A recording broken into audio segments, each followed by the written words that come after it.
In this Threads Embroidery Software tutorial, we're going to go over some generic logos here, just basic digitizing.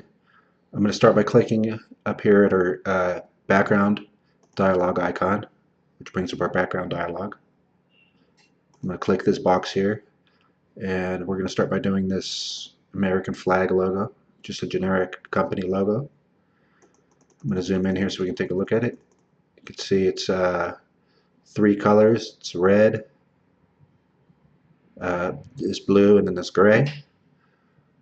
So I think what I'll start off by doing is doing this top part up here, and specifically I start with doing the red lines, and I'm going to do this with a satin stitch.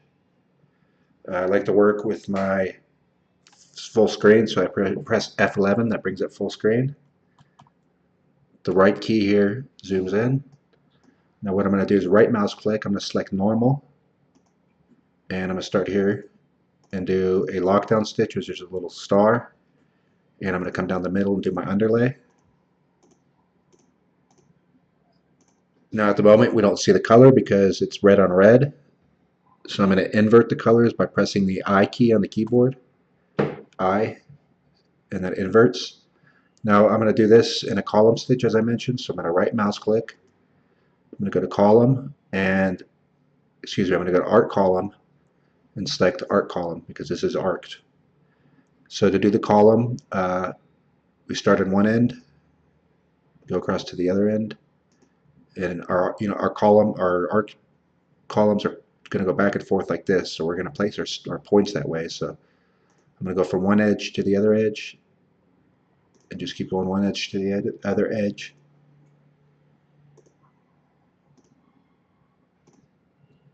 Like that. As you can see, these kind of curve around. This one looks a little off here, these lines. So I'm going to click E to edit, and it'll select the closest point. And I'm just going to kind of move this around a little bit to make it look more uniform with the rest of our lines. So it kind of looks like it's curving down a little bit. Press escape to get out of there.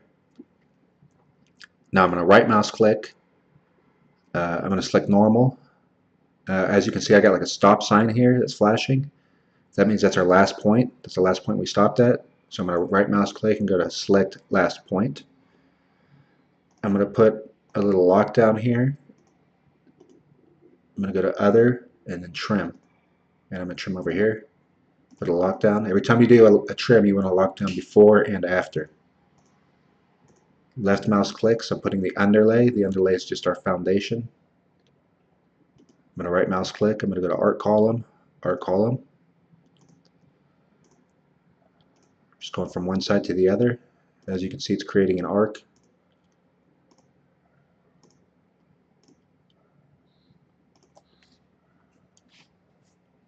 I can also use the 1 key.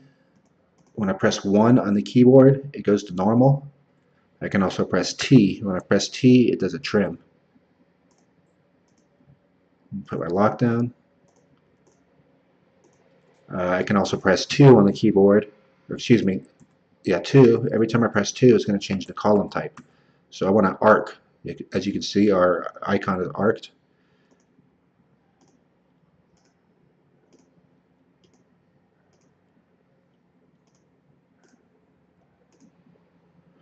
Alright, so I'm going to press 1, and that gives me a normal stitch. As you can see, my mouse changed. I'm going to go here, put a lockdown, press T for trim, come to the next piece, put a lockdown, I'm going to come across here. We got this little point here, so I'm just going to fake it by putting some points in like that. And then I'm going to press 2 on my keyboard until I see the arc column.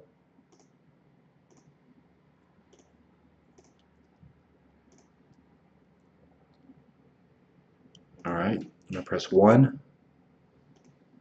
place a couple points, press T for trim. I'm going to come over here, put my lockdown, press 2 on the keyboard until every time I push it, it changes the stitch type. So that's arc.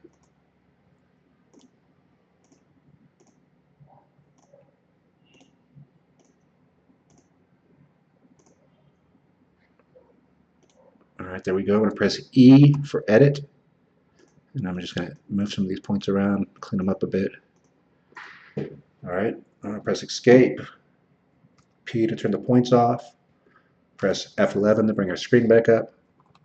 I'm going to zoom out. Right now it says the height is 10 millimeters. I'm going to make that about 45 millimeters, let's say. Actually, we're going to have lettering on there, so let's make it 25 for now.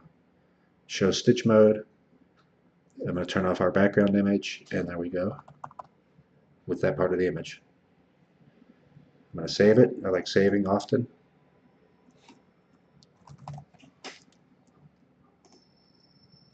And there we go.